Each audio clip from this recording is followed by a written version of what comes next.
میں اور سکینہ بچپن کی دوست تھی۔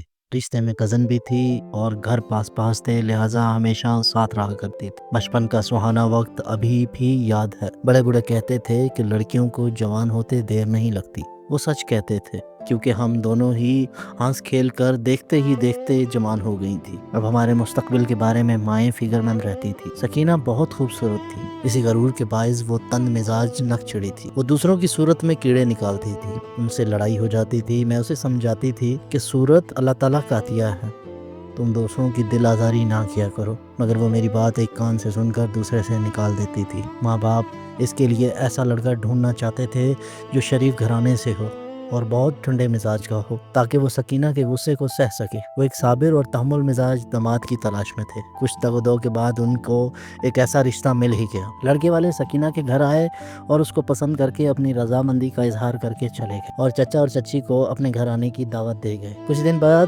چچا چچی لڑکے کے گھر گئیں، لڑکے کو اپنی منشا کے مطابق پایا۔ دونوں طرف سے والدین کی رضامندی کے بعد رشتہ طے ہو گیا اور شادی کی تاریخ بھی رکھ دی گئی۔ وہ دن آ گیا جب شادی کی تقریبات کا آغاز ہوا اور سکینہ کو سجا سنوار کی تیاری میں لگ گئے۔ لڑکے کا نام باسط تھا۔ اس کے نین نقش اچھے تھے، لیکن رنگت گہری سانولی تھی۔ تبھی کسی لڑکی نے بارات آنے پر سکینہ کے کان میں آ کے کہہ دیا کہ اف سکینہ، تم اتنی خوبصورت ہو لیکن دولہا کالا کلوٹا ہے۔ سکینہ دلہن بنی پریوں جیسی لگ رہی تھی اور اپنی صورت کو آئینے میں دیکھ کر خوش ہو رہی تھی، مگر یہ سن کر اس کے دماغ کا فیوز اڑ گیا۔ اس نے مجھ سے کہا کہ اماں کو بلاؤ۔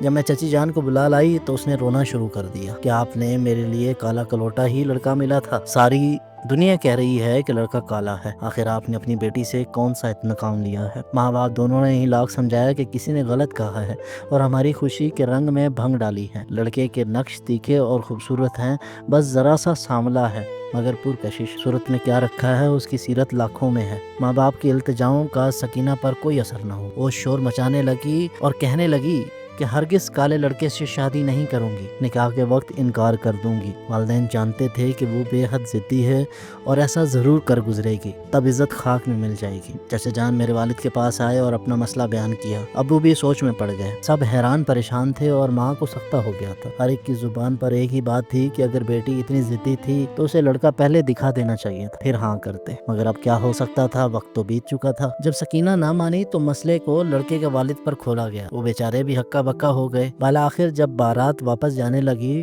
تو ابو نے انہیں میرا رشتہ پیش کر دی۔ ان شریف لوگوں نے ابو کی پیشکش کو رد نہ کیا اور کہا ٹھیک ہے، وہ بھی آپ کی بیٹی ہے اور یہ بھی آپ کی بیٹی ہے، دونوں بچیاں ایک ہی گھر کی ہیں، ہم دلہن لے کے جائیں گے۔ والد صاحب نے امی کو حکم دیا کہ جلدی سے رانیہ کو دلہن بناؤ۔ امی بیچاری بکھلا گئیں، مگر ابو کا حکم تھا، مجھ میں بھی چوں چرا کرنے کی مجال نہ تھی۔ جیسا والد صاحب نے کہا ویسا ہی کیا اور میں دلہن بن گئی۔ ہمارے گھروں کے دروازے ملے ہوئے تھے، مجھے چچا جان کے گھر لے آئے اور سکینہ کی جگہ بٹھا دیا گیا۔ میں صابر و شاکر ہو کر اپنے والدین کے حکم کے آگے سر جھکا کے بیٹھ گئی۔ یوں میری شادی باسط سے ہو گئی اور میں بیاہ کے گھر آ گئی۔ کچھ دنوں بعد جب سکینہ نے باسط کو دیکھا تو وہ اسے برا نہ لگا بلکہ اچھا لگا۔ وہ پریشان ہوئی اور پچھتائی کہ ناحق ماں باپ کو دکھی کیا۔ لڑکا تو پرکشش تھا، ساملا رنگ بھی اس پر سج رہا تھا، لیکن اب پچھتانے کا کیا فائدہ تھا، وہ تو اب اس کا بہنوئی بن چکا تھا۔ میں باسط کے ساتھ خوش و خرم زندگی گزارنے لگی اور سکینہ کے والدین اس کے لیے کسی خوبصورت نوجوان کی تلاش میں مصروف رہے۔ پڑوسن کے توسط سے اس کے لیے رشتہ مل گیا۔ اس بار اس کو لڑکا دکھایا گیا، اس نے پسند کیا تو پھر بات پکی کی گئی۔ بہت مالدار گھرانے میں بیاہ کر گئی تھی، شوہر کافی جائیداد کا مالک تھا، اچھی شکل، گاڑی، بنگلہ سب ہی کچھ تھا۔ وہ کہتی تھی دیکھا میں نے انکار کیا تو اللہ نے میری مرضی کا رشتہ بھیج دیا۔ توقیر کے گھر والوں کی الگ سوچ۔ وہ کہتے تھے کہ سکینہ کو لڑکے پیدا کرنے ہوں گے، وہ کسی صورت بیٹی قبول کرنے کے لیے تیار نہ تھے، مگر اللہ کی مرضی کے معاملے میں کسی کا کیا زور۔ جب وہ امید سے ہوئی تو کسی کو نہ بتایا، صرف ماں کو بتایا اور کہا کہ میرا الٹرا ساؤنڈ کرائیے، اگر لڑکی ہوئی تو جنم نہ دوں گی ورنہ سسرال والوں کی نظر میں میری عزت جاتی رہے گی۔ ماں نے بیٹی کے اصرار پر سسرال والوں سے چوری چھپے الٹرا ساؤنڈ کرایا تو پتہ چلا کہ بیٹی ہے۔ سکینہ کو پریشانی ہوئی، اس نے رٹ لگاتی کہ اسے جنم دینے سے پہلے ختم کرنا ہے۔ ماں نے لاکھ سمجھایا مگر وہ نہ مانی۔ وہ ایک روز خود ہی کسی واقف عورت کے ساتھ گئی اور ایک نرس سے کوئی دوا لے آئی۔ دوا کھاتے ہی اس کی طبیعت خراب ہو گئی۔ آخر 3 روز تک وہ اپنے ماں کے گھر رہی اور اس مسئلے سے نجات پا لی۔ اللہ تعالیٰ انسان کو آزماتا ہے، خالق کی مرضی یہی تھی کہ وہ دوبارہ امید سے ہو تو بیٹی کی ماں ہی بنے۔ دوسری بار بھی اس نے وہی کیا جو پہلے کیا تھا، یوں اس نے 3 بیٹیوں کی جان ان کی پیدائش سے پہلے ہی لے لی۔ میں اسے سمجھاتی تھی کہ یہ خون ناحق ہے، ایسا نہ کرو، تمہارا یہ عمل اللہ تعالیٰ کی ناراضگی کا سبب ہے۔ اپنے شوہر کو بتا دو، وہ یقیناً زبانی ایسا کہتے ہیں، مگر حقیقت معلوم ہوگی تو وہ تمہیں روکیں گے، لیکن وہ کسی کی بات نہ مانتی تھی۔ چوتھی بات جب امید سے ہوئی تو اسی نرس نے سمجھایا کہ اب ایسا مت کرنا، میں تمہارا ساتھ نہیں دوں گی، اپنی صحت کو برباد مت کرو، اللہ جو چاہے وہی ہوتا ہے۔ اس بار معلوم ہوا کہ وہ بیٹے کی ماں بنے گی۔ وہ خوشی سے پھولی نہ سماتی تھی۔ بیٹا ہوا تو خوشی کے شادیانے بجائے گئے، پھر تو یکے بعد دیگر بیٹے پیدا ہوتے گئے۔ جب وہ 3 لڑکوں کی ماں بن گئی تو اس نے آپریشن کروا کر خود کو بانجھ کر لیا تاکہ لڑکی ہونے کا خوف جاتا رہے۔ کہتی تھی بس 3 بیٹے ہیں کافی ہیں۔ وہ خود سر ضدی اور اپنی مرضی کی مالک۔ میں اپنی زندگی میں خوش اور مصروف تھی۔ میری 2 بیٹیاں اور 2 بیٹے ہوئے جن کی پرورش سے فرصت نہ ملتی تھی۔ ہمارا اب ملنا جلنا کم ہو گیا تھا۔ ماں باپ نے بیٹوں کو بہت لاڈ پیار سے پالا۔ سکینہ اور توقیر دونوں ہی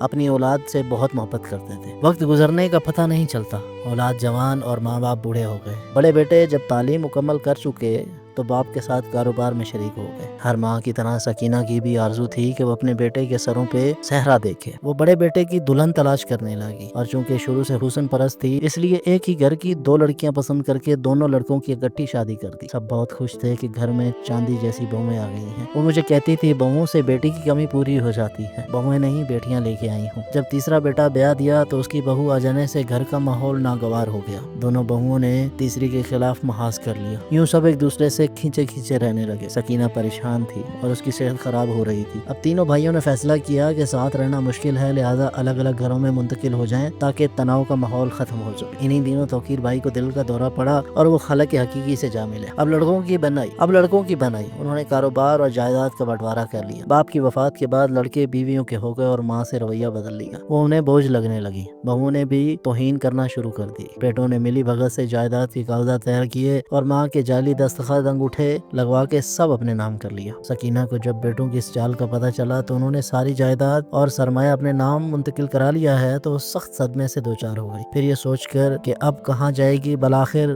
بیٹوں کا ہی سہارا لینا ہے، اس نے ان کے خلاف کوئی کارروائی عمل میں نہ لائی اور خاموش ہو گئی۔ اب وہ جس بہو کے گھر ہوتی وہ اس کا خیال نہ کرتی اور سکینہ دکھی ہو جاتی۔ وہ مسلسل پریشان رہنے لگی، کبھی ایک بیٹے کے گھر اور کبھی دوسرے کے گھر۔ ہر بیٹے اور بہو کی یہ خواہش ہوتی کہ وہ اس کے گھر سے چلی جائے۔ انہی سوچوں میں ایک روز جبکہ وہ تیسرے بیٹے کے گھر میں تھی، پریشانی کے عالم میں چھت پر گئی۔ وہاں سے اسے چکر آیا، اس نے دیوار کو تھاما لیکن وہ کمزور تھی اور ٹوٹ گئی۔ وہ دیوار سمیت نیچے گر پڑی۔ صحن میں گملے رکھے تھے، وہ ان کے اوپر گری اور شدید زخمی ہو گئی۔ بازو اور ٹانگوں میں فریکچر ہو گیا جبکہ سر میں شدید چوٹیں آ گئی۔ اسے ہسپتال لے جایا گیا، وہ زخموں سے چور تھی۔ وہ کافی دن ہسپتال میں نہیں، میں روز ہی اس کو دیکھنے جاتی۔ نرسیں ویسی دیکھ بھال نہ کرتی تھی جیسے بیٹیاں کرتی ہیں، جبکہ بہویں صرف ایک بار آئیں اور اسے ایسی حالت میں دیکھ کے دوبارہ نہ آئیں۔ بیٹے بھی تھوڑی دیر آ کر چلے جاتے۔ میں اور باسط نے اس کا خاصا خیال رکھا۔ جس روز ہسپتال سے چھٹی ہونا تھی ہم نے تینوں لڑکوں کو فون کیا مگر ان میں سے کوئی ماں کو لینے نہ آیا۔ ہر ایک نے مصروفیت کا بہانہ بنا دیا۔ بالآخر میں اور باسط سکینہ کو اپنے گھر لیا۔ اب اس کا دماغ ٹھیک طرح کام نہ کرتا تھا